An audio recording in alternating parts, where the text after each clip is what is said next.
நம்ம ஹெல்த் மட்டும் நல்லபடியாக இருந்ததுன்னா நம்ம எல்லா விதமான சந்தோஷங்களும் அனுபவிக்கலாம். அது எந்த பிரச்சனை வந்தாலும் நின்று ஃபேஸ் பண்ணலாங்க. பட் நம்ம உடம்புக்கே ஏதாவது ப்ராப்ளம் வந்துடுச்சு அப்படின்னா கண்டிப்பாக இது எல்லாமே ஒரு கேள்விக்குறி தான். லாஸ்ட் 1 இயராகவே கால் குத்துறது, காலில் எரிச்சல், ஹேர் லாஸ் ஆகுறது அண்ட் பிளர்ரான விஷன் இந்த மாதிரிலாம் லைட்டாக இருந்தது. ஸோ நானும் அடிக்கடி மொபைல் பார்க்குறோம், அதனால தான் இப்படி இருக்குதுன்னு சொல்லிட்டு விட்டுட்டேன். அண்ட் கால் வலி கால் குத்தெல்லாம் அந்தளவுக்கு சீரியஸாக எடுத்துக்கல.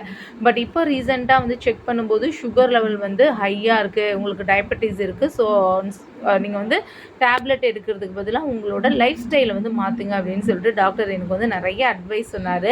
அங்காய பொடின்னு ஒன்று இருக்குது, அது கூட நீங்கள் உங்கள் லைஃப்பில் எடுத்துக்கலாம், உடனே நம்ம டேப்லெட் ஸ்டார்ட் பண்ண வேணாம் அப்படின்னு சொல்லியிருந்தார். அதுக்கப்புறம் பேசி கன்க்ளூஷன் டேப்லெட் 2 வேளையும் எடுக்கிற மாதிரி தான் கொடுத்துருக்காரு மைல்டாக.